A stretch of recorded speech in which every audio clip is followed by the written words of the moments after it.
I'm Matt Denton. I'm from the University of Adelaide, where I'm a senior lecturer, and I am a soil biologist, and I do a lot of research in nitrogen fixation and rhizobiology. The key message that I have is that effective rhizobial inoculation is all about having high numbers of rhizobia, and that's really the key to making things work. Whether you're in an acid soil or whether you are dry sowing, having large numbers of rhizobia is the key to improving nodulation and nitrogen fixation. So there's a lot of advantages from using either liquid inoculants or granular inoculants, but we've found that the standard peat slurry inoculants perform best because they contain the highest numbers of rhizobia. So it's always a numbers game in terms of the number of rhizobia in the product. One of the things we don't really know much is about how different formulations and different methods of inoculation, how they perform in a dry sowing scenario. So what we're talking about there is sowing before the break of the season. And we have limited results so far, but it's really important for growers because growers are often sowing, particularly faba beans and lupins early, and what we don't understand is how those different formulations work.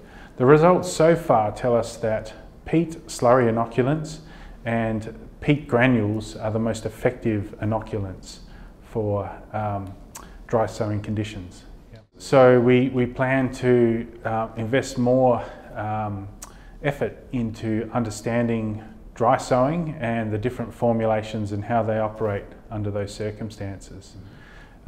Because we need to work out what's going to be best for growers and give them the best results. Mm-hmm. What we're actually doing there is we are catching up to what the farmers are doing. So we need to get some independent results to verify and find out which helps the rhizobia to survive best. Mm-hmm. Growers need to be particularly careful with adding other agrochemicals with rhizobia.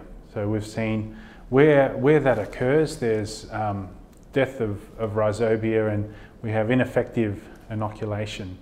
So when farmers are under pressure and they're adding different chemicals with their rhizobia, often that fails, and where we have an inoculation failure, it's very hard to take any course of action to resolve that. Mm-hmm. Rhizobia is the weak link in terms of the plant rhizobia acid soil symbiosis. So rhizobia is the weak link there, and our aim is to identify some strains of rhizobia that are particularly acid tolerant, and then we might be able to expand the range where some of these crops grow. So faba beans, but also peas, lentils and vetch, they share the same rhizobia.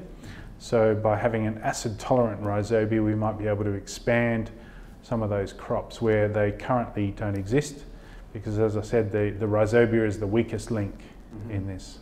What is it? So we've identified some strains between the University of Adelaide and Sadi, and we have identified that they have performed very well on acid soils. We need to test them on a greater range of soils and in a greater range of environments to see how they perform and whether they perform as well with lentils or other species as well.